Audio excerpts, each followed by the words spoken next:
बिस्मिल्लाहिर्रहमानिर्रहीम। अस्सलाम वालेकुम students, welcome to the FCME class.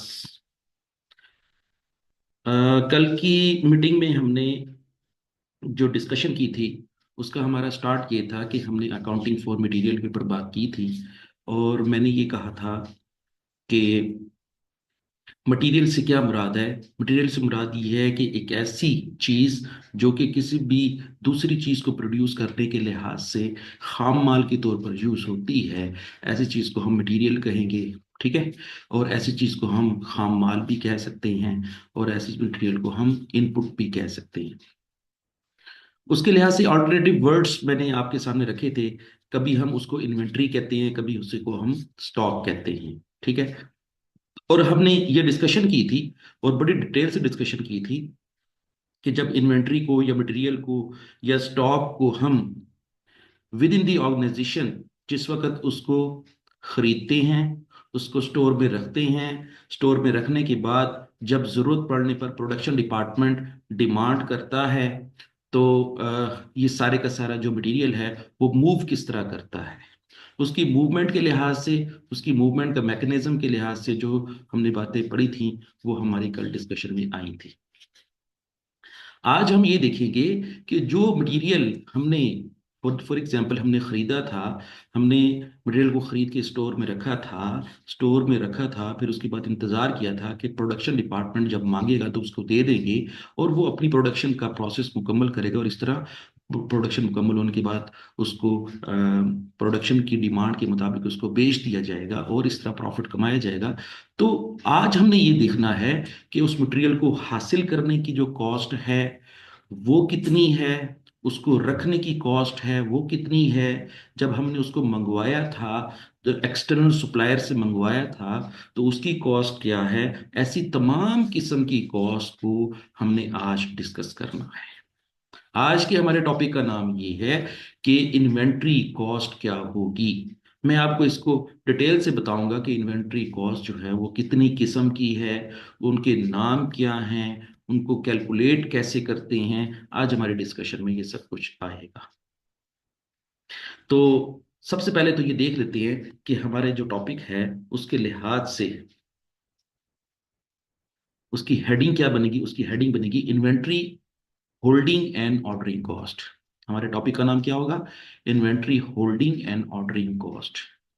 जिस तरह नाम से ही जाहिर है कि इन्वेंट्री होल्डिंग, होल्डिंग का मतलब सुन लें।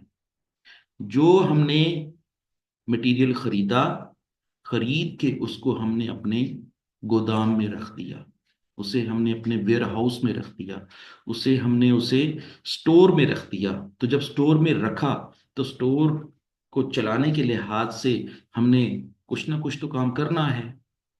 उसको चलाने के लिहाज से सबसे पहले तो हमने उसका मैनेजर अपॉइंट करेंगे, फिर उसका डिप्टी मैनेजर भी होगा, या उसका असिस्टेंट मैनेजर भी होगा, या उसके ऑफिस के अंदर कुछ क्लरिकल स्टाफ भी होगा।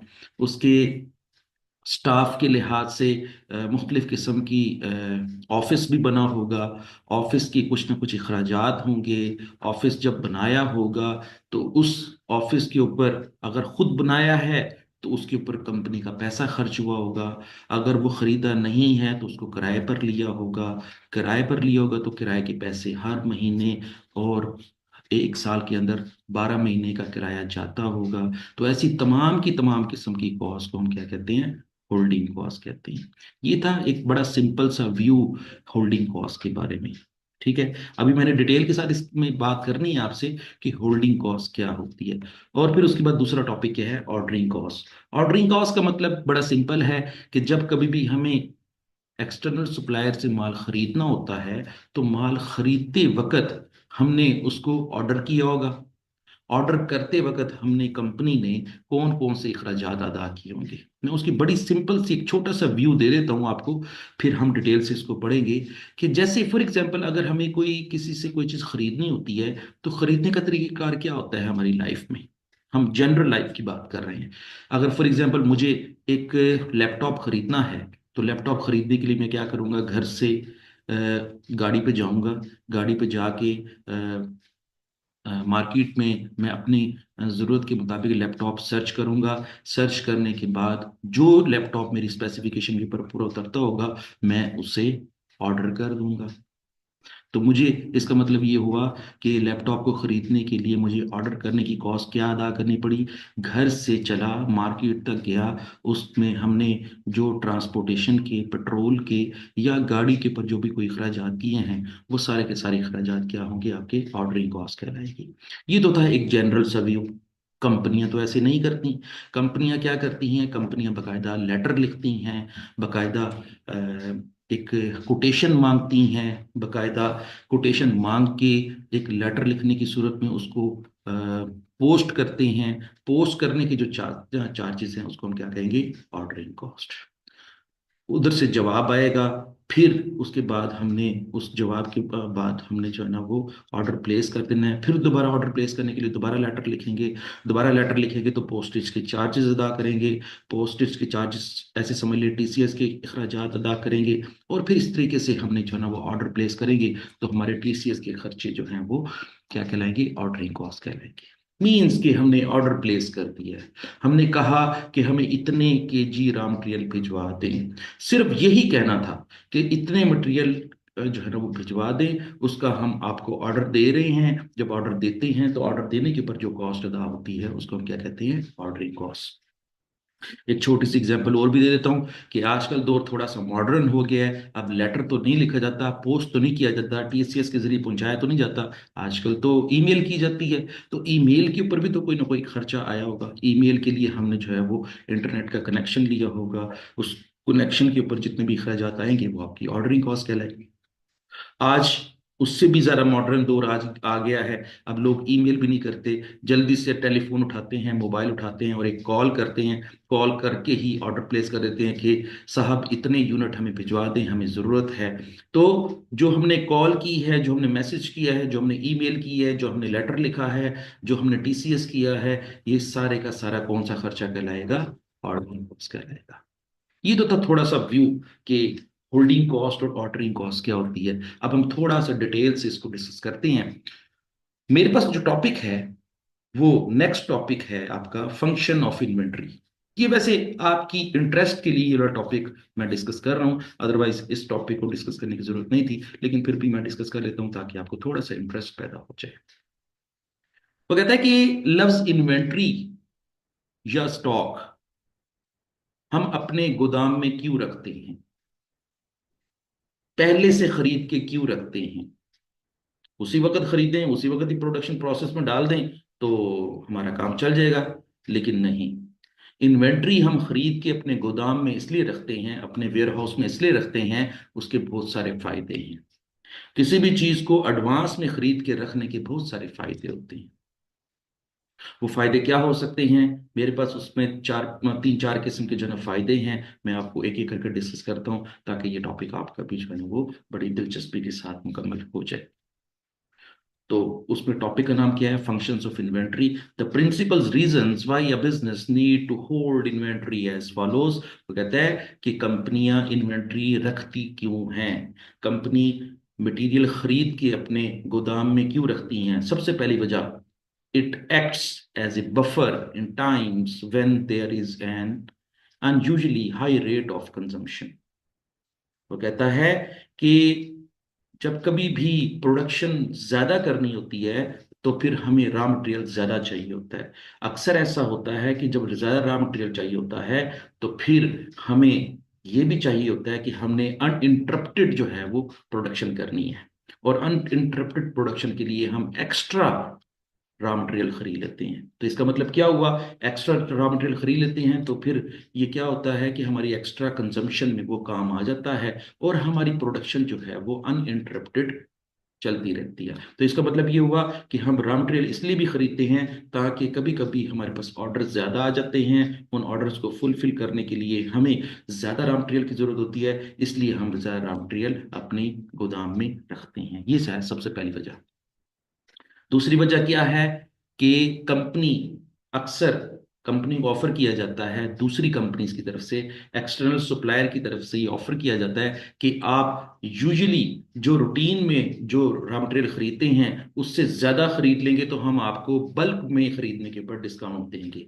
तो कंपनियां चूंकि लालची होती हैं, अपने प्रॉफिट को इन्हेंस करना चाह रही होती हैं, कंपनियां ये चाह रही होती हैं कि कहीं से पैसे बच जाएं, कहीं से कुछ ऐसा हो जाए कि हमारी कॉस्ट रिड्यूस हो जाए, तो फिर वो इन बातों पर अमल कर लेती हैं कि अगर किसी कंपनी ने ऑफर किया है कि आप हमारे से 1000 kg के बगैर 2000 kg खरीद लें तो हम आपको इतना कीमत में डिस्काउंट देंगे। तो कंपनी कहती है कि चलो ठीक है यार, हमारी कंजम्पशन चाहे कम भी है, हम जो है ना वो डिस्काउंट अवेल कर लेते हैं, इस तरह हमें सस्ता रॉ मटेरियल मिल जाएगा। तो सस्ता रॉ मटेरियल खरीदने की ख्वाहिश से भी हम इन्वेंट्री को अपने गोदाम में रखना पसंद करते हैं। तो इसका मतलब ये हुआ कि गोदाम में इन्वेंट्री इसलिए भी पड़ी होती है क्योंकि हमने बहुत ज्यादा बल्क बेसिस पर उसको खरीदा हुआ होता है और हम उसके ऊपर डिस्काउंट अवेल कर चुके होते हैं। तीसरी वजह क्या है इन्वेंट्री को अपने पास होल्ड करने की? तीसरी वजह यह है कि अक्सर ऐसे होता है कि फ्यूचर में इन्फ्लेशन की वजह से चीजों की कीमतों में इजाफा होने वाला होता है, तो हम टाइम से पहले उसको खरीद कर रख लेते हैं और इसको खरीद के हम जो है ना वो अपने गोदाम में रख लेते हैं। इस तरह हम अपनी जो प्रोडक्शन कॉस्ट है उसको बढ़ाने से बचा सकते हैं। तो इसका मतलब ये हुआ कि हम इन्वेंट्री इसलिए भी खरीद के अपने गोदाम में रखते हैं या अपने वेयर हाउस में रखते हैं ताकि हम हायर प्राइसेस की वजह से ज्यादा कॉस्ट होने का बायस न बन जाए। इसलिए हम सस्ती चीजें खरीदने के लिहाज से हम उसको खरीद के अपने गोदाम में रखते हैं।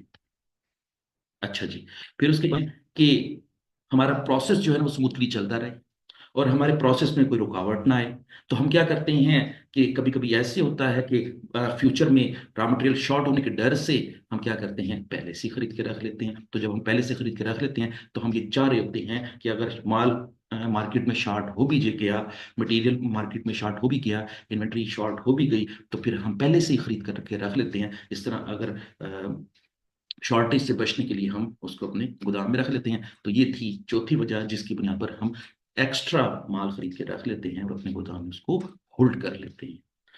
आखिरी वजह, पांचवी और आखिरी वजह, हम क्यों रॉ मटेरियल को अपनी इन्वेंट्री का हिस्सा बनाते हैं, क्यों पहले से खरीद के रख लेते हैं, उसकी आखिरी वजह ये बड़ी इंटरेस्टिंग वजह है। कुछ ऐसी फैक्ट्रियां भी होती हैं, कुछ ऐसी कंपनियां भी होती हैं जो कि फूड आइटम्स प्रिपेयर कर रही होती हैं, और फूड आइटम्स में प्रिपेयर करने के लिहाज से उनको जो रॉ मटेरियल चाहिए होता है वो कुछ ऐसी किस्म का रॉ मटेरियल चाहिए होता है जो कि थोड़ा सा अपने पास उसको प्रिजर्व करना होता है, थोड़ा सा उसको अपने पास रख के उसको मेच्योर करना होता है। अगर वो ताज़ा ताज़ा इस्तेमाल कर लेंगे तो मे बी वो फूड इतना अच्छा ना बने। लेकिन कुछ ऐसी चीजें होती हैं जो कि जो है ना थोड़ी सी अपने पास होल्ड करनी होती हैं, जैसे कुछ ऐसी चीजें होती हैं रॉ मटेरियल के जिसको ठंडा करना होता है, जिसको अपने फ्रीजर में रखना होता है, तो फिर वो अच्छा परफॉर्म करती हैं। जैसे फॉर एग्जांपल मैं उसकी मिसाल दे देता हूँ कि अगर बेवरेज कंपनी है, वो बेवरेज कंपनी गर्म बोतल तो नहीं अपने कस्टमर को देगी, तो बेवरेज कंपनी क्या करती है थोड़ा सा पहले खरीद लेती है ताकि जब ठंडी बोतल देगा तो इस तरह उसका कस्टमर जो है वो अच्छा फील करेगा और उसका माल जो है वो ज्यादा। एक्स्ट्रा रॉ मटेरियल या एक्स्ट्रा इन्वेंट्री इसलिए भी खरीद के रखते हैं ताकि वो इन्वेंट्री मेच्योर हो जाए और हमारे कस्टमर के खुशी का बायस बने। इन्वेंट्री को होल्ड करना पसंद करते हैं। जिस तरह हमने थोड़ी देर रखने की जो कॉस्ट होती है वो 5 किस्म की कॉस्ट होती है।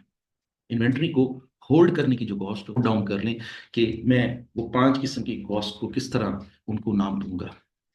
जो हमने गोदाम में जो माल रखा हुआ है, जो हमने गोदाम में माल रखने से पहले उसको ऑर्डर किया था, ऑर्डर करने की कॉस्ट क्या होती है, होल्डिंग कॉस्ट क्या होती है, और वो कौन कौन सी कॉस्टें हैं जो कंपनी को अदा करनी पड़ती हैं। There are 5 types of cost that the company has to pay while holding the inventory. कि इन्वेंट्री को रखने की 5 किस्म की कॉस्टें हैं। नंबर 1, मैंने इसको हाईलाइट किया हुआ है, पहले मैं इनके नाम बयान कर देता हूं, फिर उसको मैं एक एक कर। पहली कॉस्ट को परचेज कॉस्ट। परचेज कॉस्ट से क्या मुराद है? परचेज कॉस्ट से सिंपल मुराद है कि जो माल हमने खरीदा है उसकी कितनी कीमत अदा की है। एक तो ये कॉस्ट हो गई। दूसरी कॉस्ट क्या है, दूसरी बुलेट क्या है? Holding cost. हमने उसको जब खरीदा होगा तो अपने गोदाम में रखा होगा, कॉस्ट कहेंगे। और इसका अल्टरनेटिव नेम भी है, इसका एक एक्स्ट्रा नाम भी है, होल्डिंग कॉस्ट को हम कैरिंग कॉस्ट भी कहते हैं। मे बी मेरी जबान से जो है ना वो होल्डिंग कॉस्ट की जगह पे कैरिंग कॉस्ट लफ्ज आ जाए तो इसका मतलब आपने सेम समझना है कि होल्डिंग कॉस्ट और कैरिंग कॉस्ट का मतलब एक ही होता है। ये थी दूसरी कॉस्ट। मैंने थोड़ी देर पहले भी बताया है, दोबारा बताता हूँ कि एक होती है ऑर्डरिंग कॉस्ट। तो आप जरा याद कर लें, अपने टिप्स के ऊपर इसको याद कर लें कि जब कभी भी कोई इन्वेंट्री हम होल्ड करते हैं या अपने गोदाम में रखते हैं तो हम कितनी किस्म की कॉस्ट अदा करते हैं। There are 5 cost that are paid by the company to hold an inventory in a warehouse. Number 1, purchase cost. Number 2, holding cost. Number 3, ordering cost. Number 4, stock out cost. ये discussion हमारी कल हुई है यहाँ पे। Stock out cost, stock out cost से मुराद क्या है कि जिस वक्त स्टॉक आपके पास शॉर्ट हो जाता है तो स्टॉक शॉर्ट हो जाने की वजह से जो कॉस्ट कंपनी को बेयर करनी पड़ती है, जो बर्दाश्त करनी पड़ती है, उसको हम स्टॉक आउट कॉस्ट कहते हैं। स्टॉक आउट, आउट मींस हमारी रेंज से आउट हो गया, ऐसा स्टॉक जो हमें कम पड़ गया, ऐसा स्टॉक जिसकी वजह से हम प्रोडक्शन कर सकते थे लेकिन हमारे गोदाम में वो इन्वेंट्री है। जब इन्वेंट्री शॉर्ट हो जाती है तो उसको हम क्या कहते हैं, स्टॉक आउट। अक्सर कंपनी लफ्ज यूज कर रही होती हैं, वो भाई स्टॉक स्टॉक आउट हो गया है, स्टॉक आउट हो गया है। इसका मतलब क्या हुआ कि जरूरत थी 1000 kg की और हमारे गोदाम में पड़ा हुआ है 200 kg। तो हमारा कितना माल शॉर्ट हो गया, 800 kg शॉर्ट हो गया। तो इसका मतलब ये हुआ कि जितना आपका जो रॉ मटेरियल है वो शॉर्ट हो जाता है तो उसको हम क्या कहते हैं, स्टॉक आउट। अब सुन लें कि ये स्टॉक आउट कॉस्ट है, इसका नुकसान क्या होगा। इसका इसका नुकसान ये होगा कि जी आपकी सेल्स कम हो जाएगी। आपकी सेल कम हो जाएगी तो आपके अपने कस्टमर के साथ ताल्लुकात खराब हो जाएंगे। आपके कस्टमर के साथ ताल्लुकात खराब हो जाएंगे तो आपका कस्टमर आपको छोड़ के आपके कंपेटिटर के से चीजें खरीदना शुरू कर देगा। जब आपके कंपेटिटर से चीजें खरीदना शुरू कर देगा तो आपका प्रॉफिट कम हो जाएगा। तो इसका मतलब क्या हुआ कि जब कभी भी स्टॉक आउट हो जाता है तो उसकी जो कॉस्ट कंपनी बेयर करती है वो इस सूरत में बेयर करती है।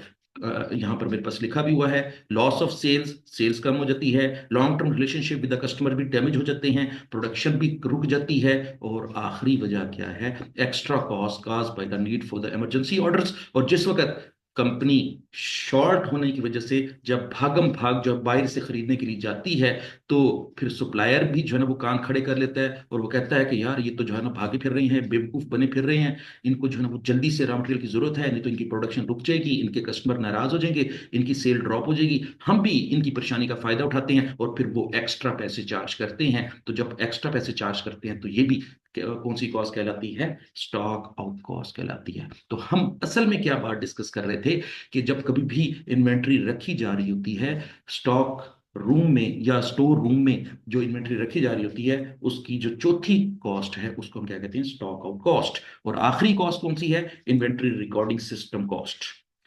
जाहिर है जब हम इन्वेंट्री रखेंगे, होल्ड करेंगे, तो फिर कोई ना कोई तो स्टाफ रखेंगे, कोई ना कोई तो क्लरिकल स्टाफ रखेंगे, कोई ना कोई तो जो है ना बाऊजी रखेंगे, जिसकी वजह से वो हमारे इन्वेंट्री के रिकॉर्ड को रजिस्टरों में चढ़ाएगा, हमारे रिकॉर्ड को जो है ना वो लेजर्स में चढ़ाएगा, और जब लेजर में चढ़ाएगा तो वो तनख्वाह भी लेगा। जब वो तनख्वाह लेगा तो ऐसी कॉस्ट को हम क्या कहते होते हैं, इन्वेंट्री रिकॉर्डिंग सिस्टम कॉस्ट।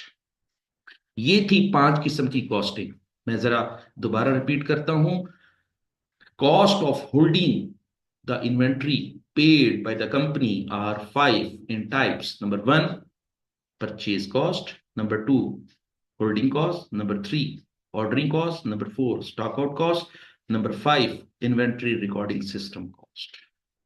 इन 5 कॉस्ट को जमा कर लें तो ये हमारी क्या कहलाएगी, इन्वेंट्री कॉस्ट कहलाएगी। ठीक हो गया। अब हम इसको न्यूमेरिकली भी जो है ना वो देख लेते हैं। न्यूमेरिकली इसको सॉल्व करने से पहले हम इसका एक फार्मूला सॉल्व करने में बहुत, मेरे पास यहाँ पे एनुअल कॉस्ट, इस फार्मूले का नाम क्या है, टोटल एनुअल कॉस्ट।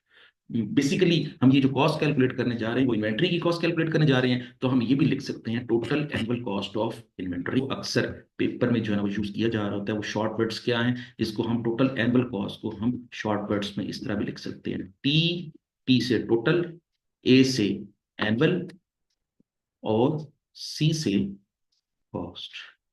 तो आमतौर पर हम इसको टीएसी के नाम से भी जानते हैं। टीएसी कह लें या टोटल एनुअल कॉस्ट कह लें, एक ही बात है। अब जरा फार्मूले पे गौर करते हैं, फार्मूला क्या कह रहा है। सबसे पहले लिखा हुआ है TAC is equal to PD. PD का मतलब सुन लें, पी का मतलब होता है प्राइस,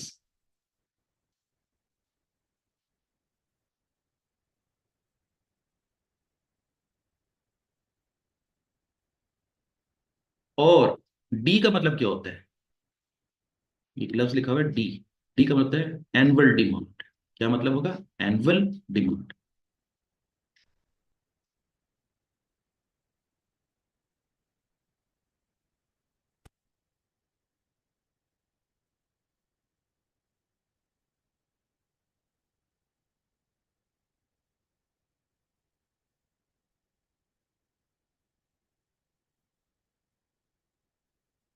पी से क्या मुराद है, प्राइस, और डी से क्या मुराद है, एनुअल डिमांड। और अगर मैं इसको बा मुहावरा इस पीडी को लिखना चाहूं तो इसका मतलब क्या है, price into demand. Price into demand, price को मल्टीप्लाई करेंगे डिमांड के साथ, लिखा भी हुआ है, दोनों लफ्ज इकट्ठे लिखे हुए हैं। तो पी का मतलब क्या हुआ, प्राइस, और डी का मतलब डिमांड। अब इसको और ज्यादा आसान बनाते हैं। वो कहता है कि जी टोटल एनुअल कॉस्ट कैलकुलेट करने जा रहे हैं ना, तो टोटल एनुअल कॉस्ट का मतलब क्या हुआ, सालाना कॉस्ट, एक साल की कॉस्ट। तो हम जब लफ्ज यूज करते हैं एनुअल डिमांड, इसका मतलब क्या होता है कि एक साल के अंदर हमें कितनी इन्वेंट्री चाहिए है। मसलन मैं जिस तरह लफ्ज पहले यूज कर रहा हूं, 1,000 kg हमें एक साल के अंदर चाहिए है, तो हमारा डी क्या होगा, 1,000 kg। और प्राइस क्या होगी, हमने 1 kg के ऊपर कितनी कीमत अदा कर रहे हैं, फॉर एग्जाम्पल 10 रुपए।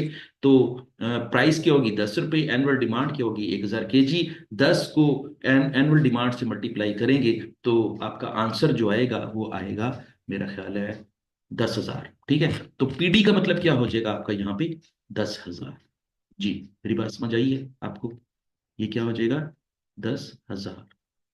आप इसको खुद भी अपने फार्मूले में राइट डाउन कर लें। मैं इसको एक सिंपल वे से समझाने की कोशिश कर रहा हूँ, जिस वक्त हम सवाल करेंगे तो फिर हम इसको मजीद डिटेल के साथ कर लेंगे। पी का मतलब क्या हुआ, 10 रुपए, डी का मतलब क्या हुआ, 1,000। 1,000 ज़रब 10 कितना आंसर हो जाएगा, 10,000। अब लिखा हुआ है, दूसरा लिखा हुआ है प्लस, प्लस के बाद लिखा हुआ है C O multiply D over Q. अब सुन लें, वो कहता है कि सीओ, सी बड़ा लिखा हुआ है, कैपिटल में लिखा हुआ है, और ओ छोटा लिखा हुआ है। सीओ का मतलब क्या होता है, लिख लें। सीओ का मुकम्मल मतलब होता है cost of, cost of an order.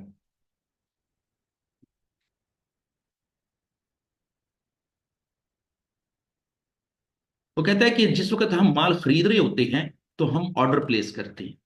जब ऑर्डर प्लेस करते हैं तो उस एक ऑर्डर की कॉस्ट क्या होगी, जिस तरह थोड़ी देर पहले मैंने आपसे जिक्र किया कि हम जब ऑर्डर प्लेस करते हैं तो हम एक कॉल कर देते हैं कि भाई हमें 1,000 kg माल भिजवा दें, हमें 100 kg माल भिजवा दें, हमें 500 kg माल भिजवा दें। वो आगे से कहते हैं कि ओके सर, मैं आपको जो है वो माल भिजवा देता हूँ, आप मुझे बताएं कब तक भिजवा दूं। तो हम उसे कहते हैं कि यार कल तक भिजवा दो, कल शाम 5 बजे तक भिजवा दो। वो 5 बजे तक भिजवाएगा या 5 से पहले पहले भिजवा देगा, लेकिन आपने एक दफा ऑर्डर तो कर दिया, आपने एक दफा कॉल तो कर दी। तो मैंने क्या कहा था आपको कि ऑर्डरिंग कॉस्ट का मतलब क्या होता है, कॉल करने की कॉस्ट। ऑर्डरिंग कॉस्ट का मतलब क्या होता है कि लेटर को टीसीएस करने की कॉस्ट। ऑर्डरिंग कॉस्ट का मतलब क्या होता है कि जी आपने एक ईमेल की, ईमेल करने की कॉस्ट। तो इसका मतलब ये हुआ कि ऑर्डरिंग कॉस्ट, एक ऑर्डर करने की कॉस्ट को हम क्या कहेंगे, सीओ कहेंगे। सी का मतलब क्या हुआ, कॉस्ट, और ओ का मतलब क्या हुआ, ऑर्डर। तो फिर इसका बा मुहावरा तर्जुमा क्या बन गया, कॉस्ट ऑफ एन ऑर्डर। ठीक हो गया। अच्छा, फिर उसको मल्टीप्लाई किया हुआ है, यहां पे देखिए मल्टीप्लाई किया हुआ है डी ओवर क्यू से। नेक्स्ट क्या लिखा हुआ है, डी। डी का थोड़ी देर पहले हमने मतलब पढ़ा है, एनुअल डिमांड। और क्यू का मतलब क्या है, क्यू का मतलब होता है quantity order size. Quantity order size, कि हमने एक ऑर्डर पे कितनी क्वांटिटी प्लेस की है, हमने एक ऑर्डर पे कितनी क्वांटिटी प्लेस की है। मसलन मैंने ये कहा कि थोड़ी देर पहले मैंने जिक्र किया कि जी हमने कहा, उसको कॉल करके कहा कि 100 kg भिजवा दे। तो फिर हमारे सवाल के अंदर क्यू से क्या मुराद हुआ, क्वांटिटी ऑफ ऑर्डर साइज, कि एक दफा ऑर्डर कितने का प्लेस किया है, 100 यूनिट का, तो हम 100 यूनिट को क्यू कहेंगे। अगर हमने उसको कहा कि 500 यूनिट भिजवा दें तो क्यू क्या हो जाएगा, 500 यूनिट। तो इसका मतलब क्या हुआ, आप जरा इसको जरा डिटेल से पढ़ लें कि अगर फॉर एग्जाम्पल मैं ये कहता हूं कि एनुअल डिमांड है 1,000 kg, हमने इस दफा जो ऑर्डर प्लेस किया है वो कितना है, 100 kg। तो इसका मतलब क्या हुआ, डी ओवर क्यू का आंसर कितना आ जाएगा, डी होगा 1000, क्यू का आंसर क्यू होगा 100, दोनों को डिवाइड करेंगे तो आंसर कितना आ जाएगा 10। क्या आ जाएगा 10। अब देखिए कि सीओ क्या है, एक दफा कॉल करने की कॉस्ट, ये एक दफा एक ऑर्डरिंग कॉस्ट। तो ऑर्डरिंग कॉस्ट क्या है, मसलन मैं ये कहता हूँ, मसलन ऑर्डरिंग कॉस्ट है 5 रुपए। सीओ क्या है हमारे सवाल के अंदर है 5 रुपए, ठीक है। और डी क्या था 1000, और डिवाइडेड बाई क्यू क्या था 100। ठीक हो गया। तो अब हम क्या करेंगे, 1000 डिवाइड बाई 100, आंसर आ जाएगा कितना 10। 10 को मल्टीप्लाई करेंगे 5 के साथ तो आंसर क्या आ जाएगा 50। ठीक हो गया। चले ये भी हम बाद में फार्मूले के जरिए इसको जो है ना वो कैलकुलेट कर लेंगे। अच्छा, फिर लिखा हुआ है सी एच। सी एच का मतलब सुन लें, सी एच का मतलब क्या होता है, cost of holding inventory. Cost of holding inventory. ये सवाल के अंदर लिखा होगा या दिया होगा, गिवन होगा कि आपको एक यूनिट को होल्ड करने के ऊपर कितनी कॉस्ट अदा करनी पड़ रही है। Cost of holding N inventory, एक यूनिट को होल्ड करने की कितनी कॉस्ट अदा करनी पड़ रही है, ये सवाल में दिया होगा। आपने जहां वहां से पिक करना है और इसको यहां पर लिख देना है। ठीक है, ये भी एक छोटा सा फार्मूला वो आपसे हल करवाएगा। सी एच क्वेश्चन में दिया हुआ है, मसलन 1 रुपया, एक यूनिट का 1 रुपया फॉर एग्जाम्पल। अच्छा, और फिर मल्टीप्लाई करेंगे।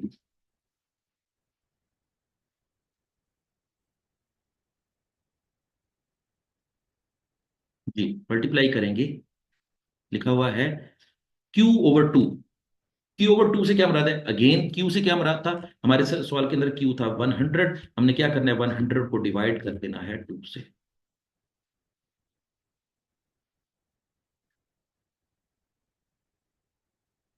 आपने सिर्फ 100 को फार्मूले के अंदर पुट करना है, जो 2 लिखा हुआ है ये ऑटोमेटिकली आपने जहां यहीं से पिक करना है, ये फार्मूले का हिस्सा है। सिर्फ Q की क्वांटिटी जो है ना वो आपने सवाल से उठा के पिक करनी है। दो पहले से लिखा होगा, 2 पे डिवाइड कर देंगे। अब देखिए जरा, 100 को 2 पे डिवाइड करें तो आंसर कितना आता है 50। ठीक है, ये आ गया 50। अच्छा, 1000 को 100 पे डिवाइड किया तो आंसर कितना आया 10। 10 मल्टीप्लाई बाई 5 तो ये भी कितना आंसर आ गया 50। ठीक है, और फिर हमने एक और भी चीज यहां पर जमा की हुई है, वो कितना है 10,000। ये 10,000 को एज इट इज उतार लेते हैं। चले जी, अब इन तीनों चीजों को जमा करते हैं फार्मूले के मुताबिक, PD plus CO into D over Q, bracket बंद की हुई है इसको, और फिर प्लस करेंगे सी एच मल्टीप्लाई बाई डी/Q/2। तो इसको भी मल्टीप्लाई करके तो हमारे पास तीनों आंसर आ गए हैं, 10,000 जमा 50 जमा 50, ये आंसर कितना आ जाएगा 10,100 रुपये। तो ये 10,100 जो हमने कैलकुलेट किया है, इसका मतलब क्या है, इसका मतलब ये है कि हमें एक साल के अंदर हमें एनवलाइज कॉस्ट कितनी अदा करनी पड़ती है 10,100 रुपये। हम जो इन्वेंट्री अपने पास होल्ड करते हैं उसको अपने पास रखने की कॉस्ट जो है वो 10,100 है। ठीक हो गया। ये था आपका एक छोटा सा तारुफ।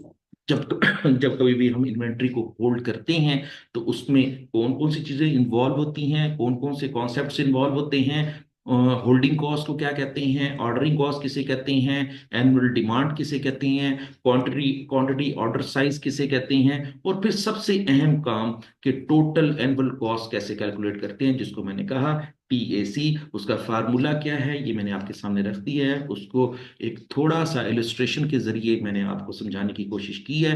और जो मैंने 10,100 रुपये आंसर कैलकुलेट किया है, इसी को ही हम कहेंगे सालाना टोटल कॉस्ट ऑफ इन्वेंट्री। चले, ये तो था एक छोटा सा चंक आपके साथ डिस्कस किया। अब मैं आपके साथ एक सवाल डिस्कस करता हूँ इसी बुक में से, ताकि जो है वो आप इसको मजीद समझने के लिए। चले जी, तरह लिखी हुई है, मैंने आपसे कल ही डिस्कस कर ली थी कि disadvantages of low and high inventory levels. मैंने ये आपसे डिस्कस किया था कि अगर ओवर स्टॉकिंग कर लेते हैं तो उसके क्या नुकसान आते हैं, अंडर स्टॉकिंग कर लेते हैं तो उसके क्या नुकसान आते हैं। वो मजीद भी अगर पढ़ना चाह रहे हो, मैंने जो नोट्स शेयर आप कर सकें ताकि क्वेश्चन को हम सॉल्व कर ले जी। हमारे पास जो सवाल दिया हुआ है उससे देखते हैं।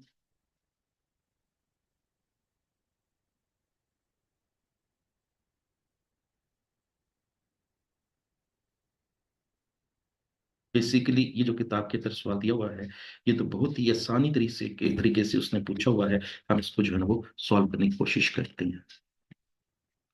चलें जी। Illustration number 1, the cost of holding inventory, ये क्वेश्चन की हेडिंग है। अब हम पढ़ते हैं कि company uses components at the rate of 6,000 units per year. आपके सवाल के अंदर ये जो 6,000 है, ये क्या होगा? आप भी इसको अंडरस्टैंड करने की कोशिश करें कि ये आपका डी होगा। आपके सवाल का डी क्या है? 6,000 यूनिट्स। कहां से पता चला? तो लिखा हुआ है कि एक कंपनी जो है वो 6,000 कंपोनेंट्स एक साल में इस्तेमाल करती है। यूजेस एक साल में 6,000 कंपोनेंट इस्तेमाल करती है, तो हमारा डी क्या हो जाएगा? 6,000, which are bought in at a cost of 1.2 each from the supplier. और सुप्लायर से जब वो खरीदने के लिए जाते हैं तो एक कंपोनेंट की कीमत वो कितनी चार्ज करता है? ₹1.20 या $1.2 जो है वो चार्ज करता है। तो ये बात याद रख लें कि हमारे सवाल के अंदर जब हमने टीएससी कैलकुलेट की थी, तो टीएससी कैलकुलेट करते वक्त जब हमने पीडी का लफ्ज पढ़ा था और पीडी में पी का लफ्ज जब पढ़ा था, तो पी क्या हो जाएगी आपकी? 1.2।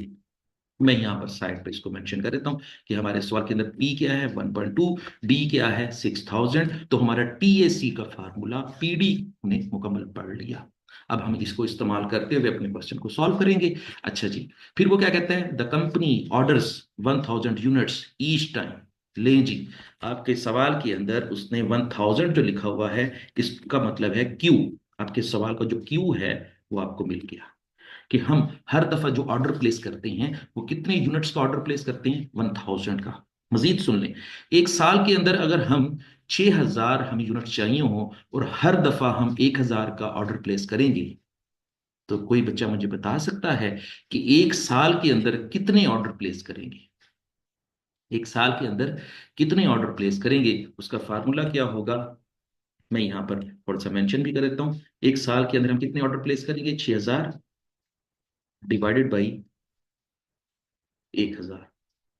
हम अगर साल में 6,000 मंगवाना चाहते हैं और हर दफा 1,000 मंगवा रहे हैं, तो एक साल में कितने ऑर्डर प्लेस करेंगे या कितनी दफा उसे कॉल करेंगे? 6 दफा कॉल करेंगे। क्या ख्याल है? ये बात समझ आती है कि आपने कितने ऑर्डर प्लेस करने हैं? 6 ऑर्डर प्लेस करने हैं। आप यहाँ पे इसको लिख भी लें, इसको कहेंगे number of orders in a year. Number of orders in a year.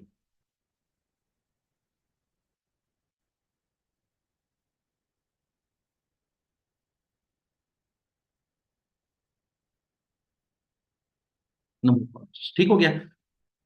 दोबारा जरा देख लें कि एक साल में हमें हमें चाहिए हैं 6,000 यूनिट और हम हर दफा एक एक हजार करके मंगवाते हैं। एक दफा 1,000 मंगवा लिए, फिर एक दफा 1,000 मंगवा लिए, फिर अगली दफा 1,000 मंगवा लिए। तो हम कितनी दफा कॉल करेंगे? कितनी दफा ऑर्डर प्लेस करेंगे? 6 दफा ऑर्डर प्लेस करेंगे। ठीक है, चलें जी, अब आगे चलते हैं। और फिर वो कहता है आपकी एवरेज इन्वेंट्री जो है ना 500 यूनिट्स है। ये देखिए, ये लिखा हुआ है and the average inventory is 500 units. Average inventory के बारे में भी हमने थोड़ी देर पहले पढ़ा है, और एवरेज इन्वेंट्री क्या है? Q/2। Q/2। अब इसको हम प्रूफ भी कर लेते हैं कि ये 500 कैसे आया। हमारी Q कितना है? 1,000, और फार्मूले के मुताबिक डिवाइड करेंगे 2 से, तो आंसर कितना आ जाएगा? 500। तो इसका मतलब क्या हुआ? हमारी एवरेज इन्वेंट्री क्या लिखी हुई है? 5। चलिए जी, काफी सारी चीजें मैंने आपको जो है ना वो इसमें समझा दी हैं, आपकी हेल्प कर दी है क्वेश्चन को सॉल्व करने के लिहाज से। अब हम आगे चलते हैं। लिखा हुआ है it cost 20 each time to place an order. हमारे सवाल के अंदर एक जगह पर लिखा हुआ था टीएससी में पीडी प्लस, क्या लिखा हुआ था? CO into Q/D/Q। तो जो CO लिखा हुआ था वो लिखा हुआ था, इसी के लिए लिखा हुआ था। CO का मतलब क्या था? Cost of placing N order. एक ऑर्डर को प्लेस करने की कॉस्ट क्या है? ठीक है, 20 है। एक दफा ऑर्डर प्लेस करेंगे तो वो ₹20 जरूर अदा करेंगे। या ऐसे समझ लें, एक दफा कॉल करेंगे तो कितने पैसे अदा करेंगे? ₹20 अदा करेंगे। तो देखिए, ये भी हमें मिल गया।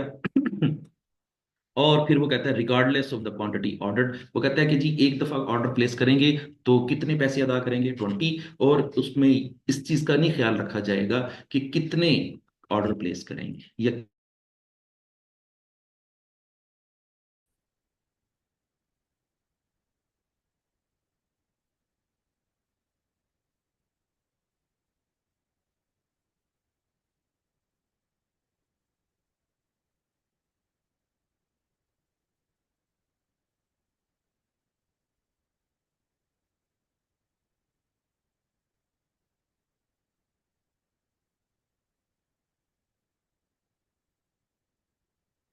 जी, मेरा ख्याल है थोड़ी सी इंटरप्शन आ गई थी। हम इसको दोबारा वहीं से शुरू करते हैं जहां से ये इंटरप्शन आई थी।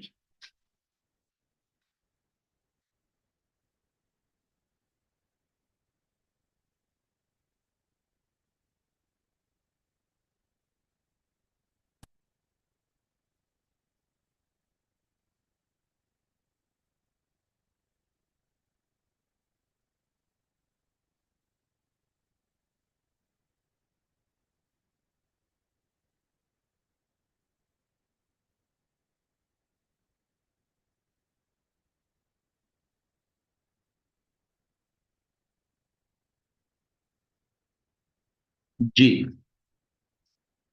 तो मैंने काफी सारी चीजें जो है ना वो आपके साथ डिस्कस की हैं। अच्छा, हमारे पास सवाल के अंदर जो फार्मूले के अंदर हमें चीजें चाहिए थी, वो काफी सारी चीजें हमने डिस्कस की हैं। एक चीज रह गई थी, जो कि एक लाइन जो है वो नीचे लिखी हुई है। The total holding cost is 20% per annum of an average inventory held. वो कहता है कि जी, आपकी जो होल्डिंग कॉस्ट है, जिसको हम पहले भी जिक्र कर चुके हैं, होल्डिंग कॉस्ट को कैरिंग कॉस्ट भी कहते हैं, वो आपके सवाल के अंदर कितनी है? 20% है। ये बात याद रख लें कि वो 20% किसका होगी, कि 1.2 एक यूनिट की प्राइस थी उसको यहाँ पे, कि 1.2 मल्टीप्लाई बाई 20%, मल्टीप्लाई बाई 20%। 20% कह लेंगे, 0.2 कह लेंगे की बात है। ठीक है, मैं यहाँ पर 0.2 लिखता हूँ। तो 0.2 से मल्टीप्लाई करेंगे तो आंसर कितना आ जाएगा? 0.24। कि मैंने कैलकुलेट किया हुआ पहले से। आप भी इसको कैलकुलेट कर लें कि 1.2 को मल्टीप्लाई करें 0.2 के साथ तो आंसर क्या आता है? 0.4। तो अब इसका मतलब क्या हुआ? आपकी जो कैरी कॉस्ट है वो कितनी है? 0.24। अब हम इसकी कैलकुलेशन जो है वो यहाँ पे कर लेते हैं। अच्छा, हमारे सवाल के अंदर बड़ा आसान सा सवाल उसने बना के दिया हुआ है। उसने हमारे से जो है ना वो टीएससी मुकम्मल नहीं पूछी। उसने कहा हुआ है कि मुझे जो है ना वो होल्डिंग कॉस्ट बता दें, मुझे ऑर्डरिंग कॉस्ट बता दें। उसने ये नहीं कहा कि मुझे पीडी बता दें। पीडी उसने कहा ही नहीं है। ठीक है, दो चीजें पूछी हैं हमने, दोनों चीजों का फार्मूला यहाँ पर लिख देते हैं। ठीक है, पहले भी मैंने आपको लिखवाया हुआ, दोबारा लिख देते हैं। ठीक है, एक होगा द एनुअल होल्डिंग कॉस्ट, और एनुअल होल्डिंग कॉस्ट का फार्मूला क्या होता है? Average inventory. जरा आप वहां से देख लें, एवरेज इन्वेंट्री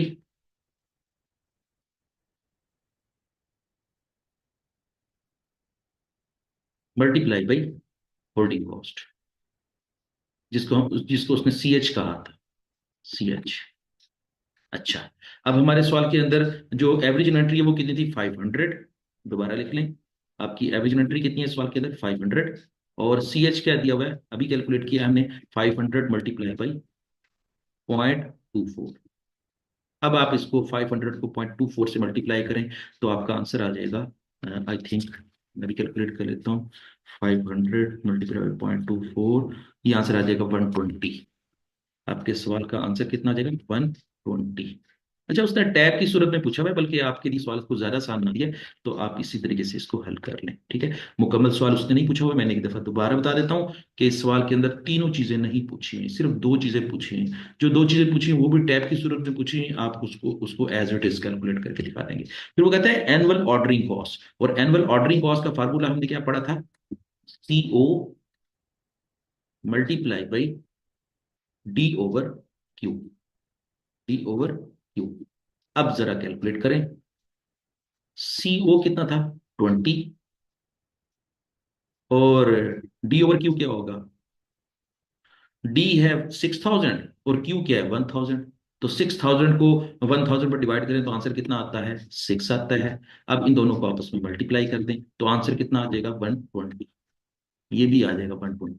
तो आपने ये सारा सवाल सॉल्व कर लिया। ठीक है, अब आप इस क्वेश्चन को खुद ट्राई करें। इसमें जो कोई भी इश्यू आ रहा हो आपने मुझसे डिस्कस करना है। अदरवाइज मैंने आपको इस क्वेश्चन का जो फार्मूला है वो मैंने आपको ब्रीफली बता दिया कि इस क्वेश्चन में क्या पूछा हुआ है। दो चीजें पूछी हुई हैं, एक है annual holding cost. Annual holding cost का फार्मूला क्या होता है? Average inventory multiply by cost of hold and unit. और जब इसको हम क्वेश्चन को सॉल्व करेंगे तो एवरेज इन्वेंट्री हमने खुद ही कैलकुलेट की थी, क्यू ओवर टू किया था हमने। क्यू कितना था? 1000 ओवर टू किया तो वो 500 आ गया। हमारी cost of holding and inventory क्या है? 20% ऑफ 1.2 है, तो हमने इसको कैलकुलेट किया तो वो 24 पैसे बने। 500 को 24 पैसे से मल्टीप्लाई किया तो आंसर कितना आ गया, 120। और फिर ऑर्डरिंग कॉस्ट भी कैलकुलेट की, उसका भी अपना फार्मूला है, CO multiply by D/Q। D D कितना है 6000, क्यू कितना है 1000, 6000 को 1000 में डिवाइड करें तो आंसर कितना आता है 6 आता है। तो फिर हम क्या करेंगे, 20 को मल्टीप्लाई कर देंगे, इसको थोड़ा सा सही कर लूं। हाँ,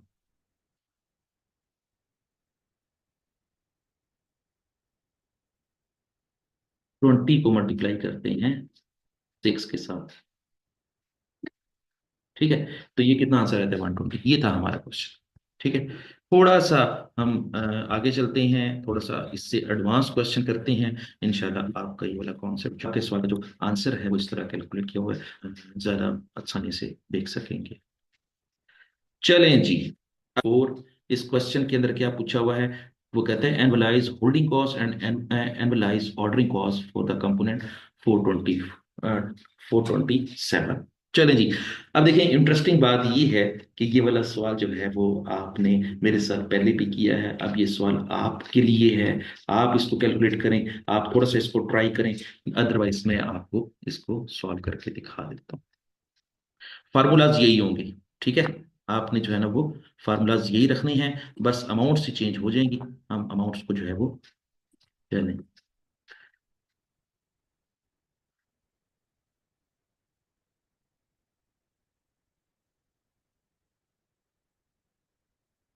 चलें जी। सबसे पहले तो कैलकुलेट करते हैं होल्डिंग कॉस्ट, और होल्डिंग कॉस्ट का फार्मूला क्या है, again average inventory multiply by CH। हमारे सवाल के अंदर CH कहाँ दिया हुआ है, देखें 10% ऑफ परचेज प्राइस। वो कहता है कि परचेज प्राइस का जो 10% है वो आपका CH है, ठीक है। तो परचेज प्राइस पहले ढूंढते हैं इस सवाल में। परचेज प्राइस लिखा हुआ है, company has recorded the following details of component 427 which is sold in boxes of 10 components. ये बात याद रख लें कि 10 कंपोनेंट्स की सूरत में जो है ना वो एक बॉक्स में है, ठीक है। और वो कहता है कि जी 10% ऑफ परचेज प्राइस है, मंथली डिमांड कितनी है 1500 कंपोनेंट्स। पहली बात तो ये क्लियर कर लें कि 1500 कंपोनेंट्स एक महीने की डिमांड है। और हमने सवाल जब कभी भी हल करना होगा तो याद रखना है, हमने इसको सालाना में कन्वर्ट करना है। अगर ये 1500 दिया हुआ है, एक महीने का है, तो इसको हमने क्या करना है, 12 से मल्टीप्लाई करना है। 12 से मल्टीप्लाई करेंगे तो आंसर कितना आ जाएगा, 12 से मल्टीप्लाई करते 1500 जरा 12, ये हो जाएगा 18,000 कंपोनेंट्स। क्या आ जाएगा, 18,000 कंपोनेंट्स। तो हमारे सवाल के अंदर डी क्या हुआ, 18,000, ठीक है। अच्छा, फिर वो क्या कहता है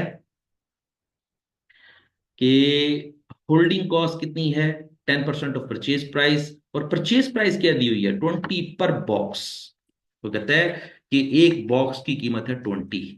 तो अगर हमें होल्डिंग कॉस्ट कैलकुलेट करनी पड़ जाए तो क्या करेंगे, 10% ऑफ 20, 10% ऑफ 20, तो 20 का 10% कितना हो जाएगा, 2 रुपये। मेरे ख्याल 2 रुपये बन जाएगा। एक दफा चेक कर लेते हैं, 20 मल्टीप्लाई बाई 10%, तो ये जगह 2 रुपये, बिल्कुल ठीक है। तो अब देखें जरा, हमारा डाटा जो है ना वो बनता जा रहा है। हमारे डाटे के लिहाज से हमें जो हमारा जो CH है, ठीक है, हमारा जो CH है वो क्या है 2। हमारी एवरेज इन्वेंट्री क्या है, ये बात याद रख लें। यहां पर एक छोटी सी मैं आपको मजीद एक बात बताता हूं कि हमने इस सवाल को बॉक्सेस की सूरत में हल करना है। तो इसका मतलब है कि अगर 18,000 बॉक्सेस हैं तो 18,000 बॉक्सेस, 18,000 जो यूनिट्स हैं, इसको 10 पे तकसीम करेंगे तो वो बॉक्सेस कैलकुलेट हो जाएंगे, हमारे सवाल के बॉक्सेस कैलकुलेट हो जाएंगे, और वो कितने होंगे, 1800 बॉक्सेस होंगे। तो इसका मतलब ये हुआ कि हमारी एनुअल डिमांड कितनी हो जाएगी, 1800 बॉक्सेस।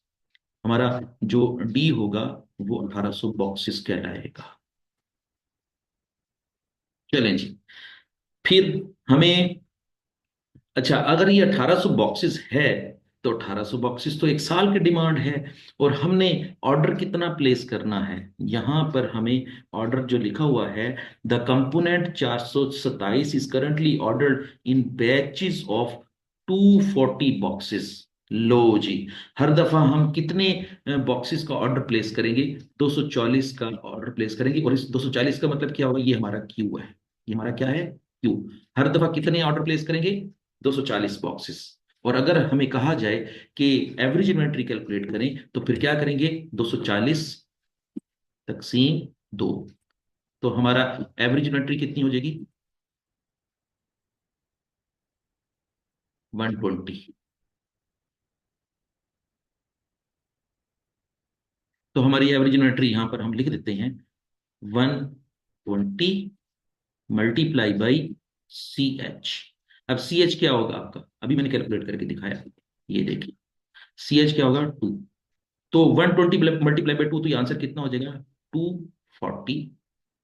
हमारी एनुअलाइज होल्डिंग कॉस्ट का आंसर हमें मिल गया। पहली चीज उसने क्या पूछी थी? एनुअलाइज होल्डिंग कॉस्ट, वो हमने कैलकुलेट कर ली। दूसरी चीज क्या पूछी उसने? Annualise ordering cost. और एनुअलाइज ऑर्डरिंग कॉस्ट का फार्मूला हमने भी थोड़ी देर पहले क्या पढ़ा था? कि D over Q. D over क्या, डी क्या होगी? 1800। 1800 तकसीम 240। ठीक है। और मल्टीप्लाई कर देंगे सीओ के साथ। तो सीओ कितना है? हमारी ऑर्डरिंग कॉस्ट कितनी है? 32 रुपये। तो ये 32 रुपये से मल्टीप्लाई कर देंगे। तो अब हमारा आंसर क्या आ जाएगा? ये कर लेते हैं। 1800 तकसीम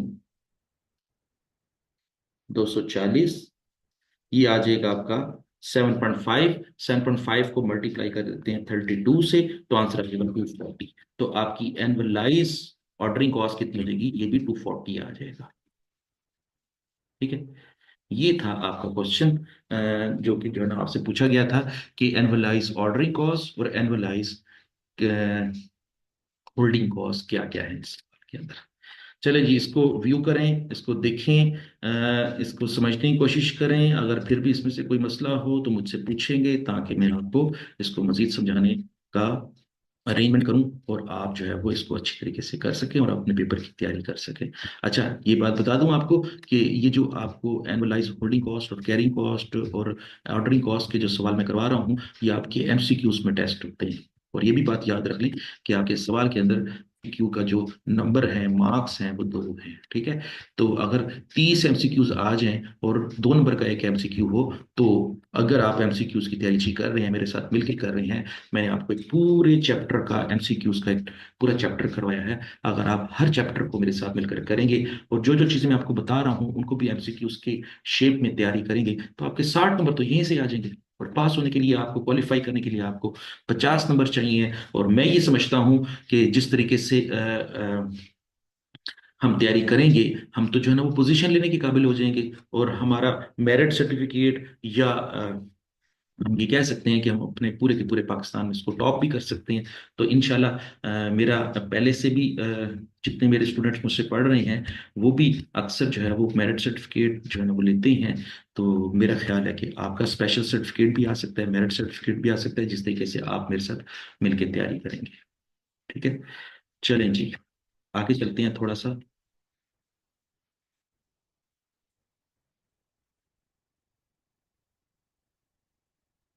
मजीद आज की जो लर्निंग आपको ऑर्डर क्वांटिटी, ये एक छोटा सा फार्मूला है सिर्फ, और आप इसको सॉल्व करने के काबिल हो जाएंगे इंशाल्लाह। लेकिन इस लफ्ज द इकोनॉमिक ऑर्डर क्वांटिटी या इकोनॉमिक ऑर्डर क्वांटिटी को उसने शॉर्ट वर्ड दिया हुआ है, एब्रिविएशन के साथ लिखा हुआ है। इकोनॉमिक से ई, ऑर्डर से ओ, और क्वांटिटी से क्यू। इसको शॉर्ट में लिखा हुआ है EOQ।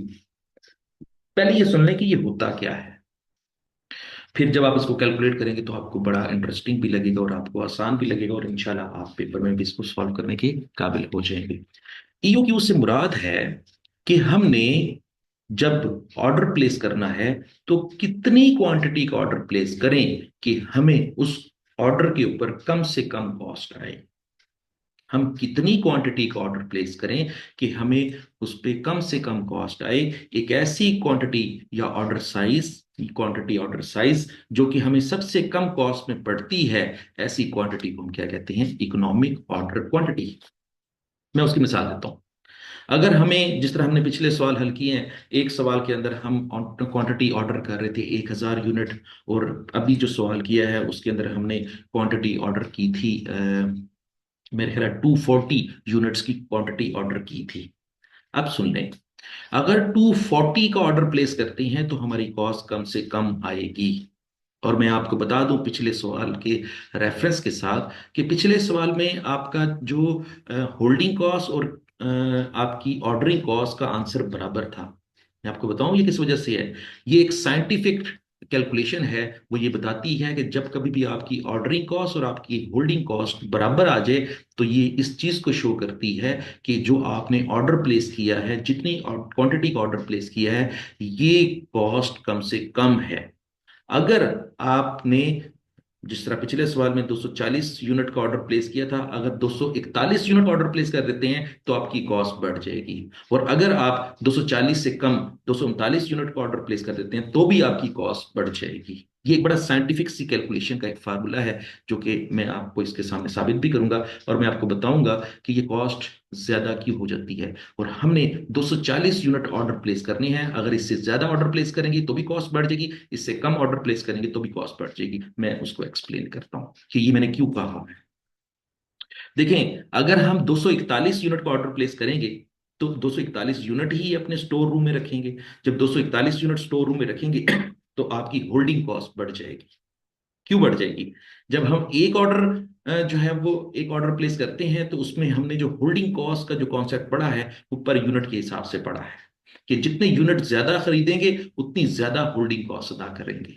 लेकिन ये बात याद रख लें इसी के पैरेलल, कि जब हम ज्यादा क्वांटिटी का ऑर्डर प्लेस करते हैं तो हमें ऑर्डरिंग कॉस्ट जो है वो कम अदा करनी पड़ती है। वो क्यों कम अदा करनी पड़ती है, इसके बारे में भी थोड़ी सी एक्सप्लेनेशन सुन लें। मैं आपको इसको समझा देता हूं ताकि आपको समझने में आसानी हो।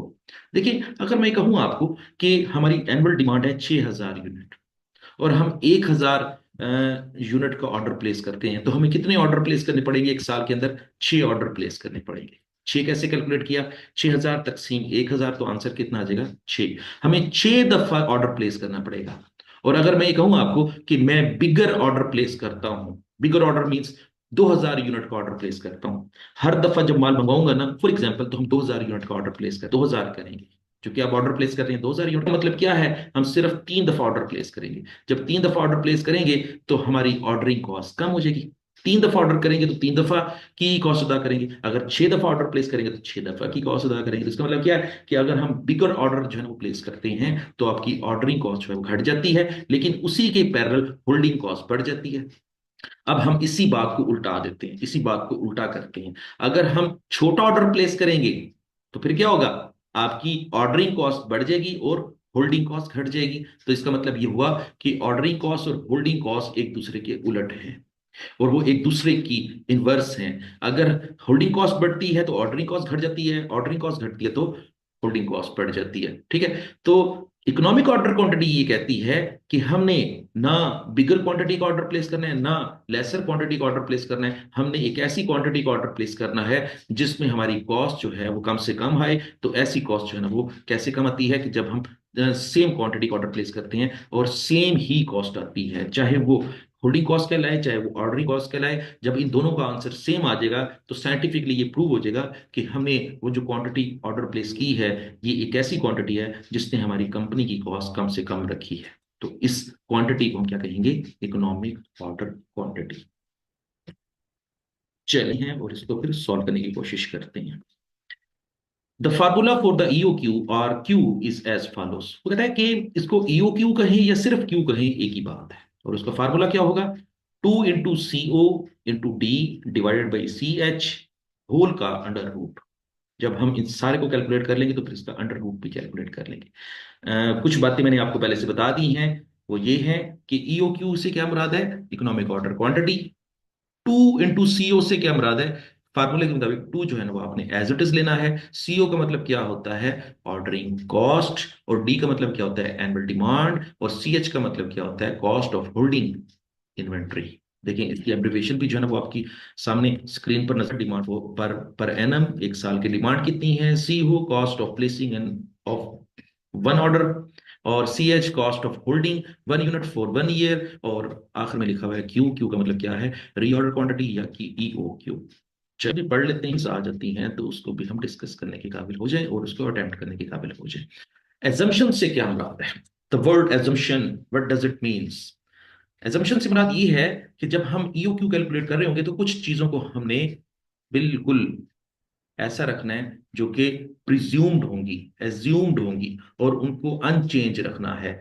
तीन चीजें हमने अनचेंज रखनी है हमारे सवाल के अंदर। जब हम ईओ क्यू का फार्मूला जब अप्लाई कर रहे होंगे तो उसके अंदर हमने तीन चीजों को अनचेंज रखना है, उनको एज ए करेक्ट मानना है, एज ए ट्रू मानना है। सबसे पहले क्या चीज हमने एज्यूम करनी है? वो कहता है कि जो एनुअल डिमांड है, पूरे साल की जो डिमांड है, वो कांस्टेंट रहेगी, वो चेंज नहीं होगी। जिस तरह हमने एक सवाल के अंदर हमने डी 6,000 यूनिट्स लिए थे, तो हमने ये एज्यूम करना है कि 6,000 ही रहेंगे पूरा साल। ये नहीं होगा कि पहले महीने तो पता चला कि 6,000 है, अगले महीने पता चला कि डिमांड बढ़ गई है, तो फिर ये डी बढ़ के 7,000 हो गए या 8,000 हो गए। ऐसा नहीं है। हमने जब कभी भी ईओ क्यू का फार्मूला सॉल्व करना है तो हमने ये एज्यूम करना है कि हमारी जो डी है वो कांस्टेंट रहेगी। फिर वो साथ कह रहा है कि लीड टाइम भी आपका कांस्टेंट रहेगा, आपका लीड टाइम भी चेंज नहीं होगा। अगर फॉर एग्जांपल लीड टाइम का मतलब ये होता है कि एक ऑर्डर और दूसरे ऑर्डर को प्लेस करने के दरमियान में जो टाइम पीरियड होता है उसको हम लीड टाइम कहते हैं। और फिर वो आखिर में वो कहना चाह रहा है कि ये दोनों चीजें जो है ना, वो जब हम सवाल कैलकुलेट कर रहे होंगे तो ये हमें पता होगी। एक एजम्पशन होगी, दूसरी एजम्पशन ये है कि जो परचेज प्राइस है वो चेंज नहीं होगी, वो कांस्टेंट रहेगी। अगर फॉर एग्जांपल एक महीने जो हमने रॉ मटेरियल खरीदा, उस वक्त प्राइस कुछ और थी, और दूसरे महीने खरीदा तो प्राइस कुछ और थी, ऐसा नहीं होगा। हमने इसको एज्यूम करना है कि जो परचेज प्राइस है, रॉ मटेरियल को परचेज प्राइस है, वो सेम रहेगी। दूसरी एजम्पशन और आखिरी एजम्पशन ये है, no buffer inventory is held. वो कहता है कि हम एक्स्ट्रा इन्वेंट्री जो है वो नहीं खरीदेंगे। हम ये नहीं समझेंगे कि हमें अगले आने वाले दिनों में जो है वो शॉर्टेज का सामना करना पड़ेगा, तो हमने बफर इन्वेंट्री जो है वो नहीं रखनी। मींस कि हमें बफर इन्वेंट्री की जरूरत नहीं होगी, और हमें जितनी जरूरत है उतना ही हमने खरीदना है। पहली जो एजम्पशन है और जो तीसरी एजम्पशन है वो एक दूसरे को बिल्कुल सपोर्ट कर रही हैं। जिस तरह मैंने कहा कि डिमांड चेंज नहीं होगी, इसी तरीके से वो कहता है कि बफर इन्वेंट्री की जरूरत भी नहीं पड़ेगी। चलें जी, अब इस सवाल को सॉल्व का आंसर क्या होता है? पहले आप इस क्वेश्चन के डाटे को पढ़ लें, मैं भी आपके साथ पढ़ता हूं। जहां पर आपको बताने की जरूरत होगी मैं आपको बताऊंगा। A company uses components at the rate of 500 units per month. एक कंपनी को 500 यूनिट मंथली जरूरत पड़ती है। तो यहीं पर ही आप मेरे साथ कैलकुलेशन करें कि डिमांड या डी 12, 500 मल्टीप्लाई बाई 12, तो आंसर आ जाएगा 6,000। तो हमारे क्वेश्चन के अंदर डी क्या हुआ? 6,000 यूनिट्स। चलिए, एक चीज तो आपने ईओ क्यू कैलकुलेट करने के लिहाज से अपने सामने कैलकुलेट कर ली। फिर कहते हैं which are bought in at a cost of $1.2 each from the supplier. एक यूनिट को परचेज करने की कॉस्ट कितनी है? $1.2। ठीक हो गया। तो अब अगर हमारे सवाल के अंदर यूनिट प्राइस की बात करें तो यूनिट प्राइस क्या होगी? 1.2। ठीक हो गया। फिर वो कहता है कि जी आपकी ऑर्डरिंग कॉस्ट कितनी है? 20 पर ऑर्डर। एक ऑर्डर को प्लेस करने की कॉस्ट कितनी है? 20।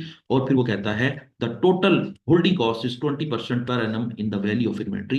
वो कहता है कि आपकी जो होल्डिंग कॉस्ट है वो 20% है। अच्छा, पहले भी मैंने आपसे ये बात डिस्कस की है कि जो होल्डिंग कॉस्ट होती है, अगर वो परसेंटेज में सवाल में दी गई हो तो आपने क्या करना होता है? यूनिट प्राइस का 20% लेना है। तो फिर हम इसको मल्टीप्लाई कर देते हैं, 20% ऑफ 1.2। तो 20% ऑफ 1.2 बनता है 0.24 एक यूनिट के ऊपर हमारी होल्डिंग कॉस्ट क्या हो जाएगी? 0.24। अब हम इस क्वेश्चन को जो है ना वो सॉल्व कर लेते हैं। The company should order. वो कहता है कि कितनी क्वांटिटी का ऑर्डर प्लेस करना चाहिए। तो अब हम ये फार्मूला यहां पर अप्लाई कर लेते हैं। फार्मूला क्या होगा? अंडर रूट, बल्कि यहां मैं लिख देता हूँ EOQ। फार्मूला आपके सामने भी है, मैं भी राइट डाउन कर देता हूँ, और आपने इसको सॉल्व करना है। 2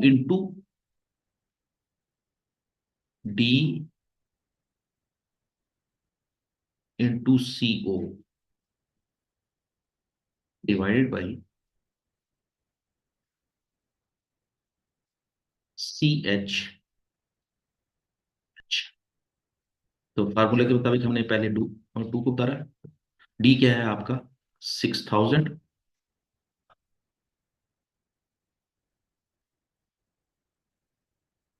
मल्टीप्लाई बाई 20 डिवाइडेड बाई 0.4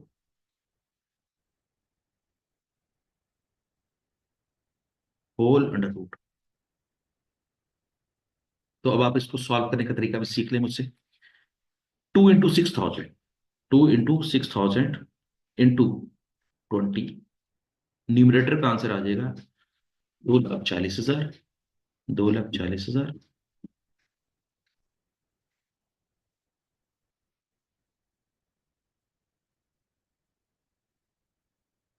और डिवाइजर में वही अगेन 0.24 लिखेंगे, और फिर एक दफा इन दोनों को आपस में डिवाइड करके फिर उसका अंडर रूट ले लेंगे। सॉरी, डिवाइडेड बाई 0.24, आंसर आ जाएगा 1 मिलियन। अब क्या करेंगे, इसका अंडर रूट लेंगे, और अंडर रूट लेंगे तो आंसर आ जाएगा 1000। क्या आंसर आ जाएगा 1000। अब इसका मतलब क्या हुआ कि अगर हम 1000 यूनिट का ऑर्डर प्लेस करेंगे तो हमारी कॉस्ट कम से कम आएगी। ना हम 1000 से ज्यादा यूनिट परचेज करेंगे, ना हम 1000 से कम यूनिट परचेज करेंगे। 1000 से कम यूनिट परचेज करेंगे तो फिर क्या होगा कि हमारी ऑर्डरिंग कॉस्ट बढ़ जाएगी और कैरिंग कॉस्ट घट जाएगी। लेकिन अगर 1000 से ज्यादा यूनिट का ऑर्डर प्लेस करेंगे तो फिर क्या होगा, ऑर्डर कैरिंग कॉस्ट बढ़ जाएगी, जिसको कैरिंग कॉस्ट को हम होल्डिंग कॉस्ट कहते हैं, वो बढ़ जाएगी और आपकी ऑर्डरिंग कॉस्ट घट जाएगी। लेकिन हमने ये काम नहीं करना। जब कभी भी हमने अपनी कॉस्ट को रिड्यूस करना है तो हमारा जो टेक्निक होनी चाहिए वो ये होनी चाहिए कि हमने ईओक्यू पे खरीद, यहाँ पर हमने कितना आंसर पुट करना है आप भी देख लें। यहाँ पर क्या लिखेंगे 1000 कंपोनेंट्स, हमारा आंसर क्या होगा 1000। चले जी, नेक्स्ट वो आपसे पूछ रहा है टोटल एनुअल कॉस्ट। वो कहता है कि टोटल एनुअल कॉस्ट बताएं। तो टोटल एनुअल कॉस्ट तो जो है ना वो मैंने आपको कैलकुलेट करना सिखाई हुई है। आपने क्या करना है, पी इंटू डी करना है। P into D, 6000 multiply by 1.2, answer आ जाएगा। यहाँ पे कैलकुलेशन में आपको यहाँ पे सिखा दी। पी इंटू डी कितना है 7200। 7200 कैसे आया आप भी कैलकुलेट करें। पी इंटू डी, पी का मतलब क्या है प्राइस, और प्राइस कितनी है 1.2। 1.2 को डी से मल्टीप्लाई करेंगे और डी कितना है आपका 6000। तो 1.2 मल्टीप्लाई बाय 6000, आंसर आ जाएगा 7200। और फिर हमने इसकी होल्डिंग कॉस्ट कैलकुलेट करनी है। और होल्डिंग कॉस्ट कैलकुलेट करने का फार्मूला क्या होता है, एवरेज इन्वेंट्री, जिसको हम क्या कहेंगे Q/2। क्यू कितना है हमारा 1000, और टू, Q/2 मीन्स Q/2, ये आ जाएगा 500। तो 500 आ गया। ठीक है, यहां पर मैं आपको इसकी वर्किंग दिखा देता हूँ। 500 मल्टीप्लाई बाई होल्डिंग कॉस्ट, और होल्डिंग कॉस्ट कितनी बनी है $0.24। और फिर आखिरी चीज क्या है, D/Q। D/Q कितना है, डी कितना है हमारा 6000, और क्यू कितना है 1000। आंसर कितना आ जाएगा 6। 6 मल्टीप्लाई बाई CO। तो CO कितना है हमारे सवाल में 20। तो ये कितना हो जाएगा,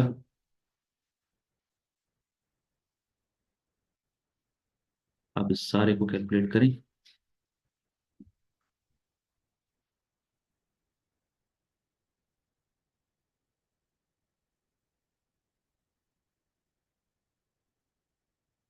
500 मल्टीप्लाई बाई 0.24, ये आ जाएगा 500 मल्टीप्लाई बाई 0.24, ये आंसर आ जाएगा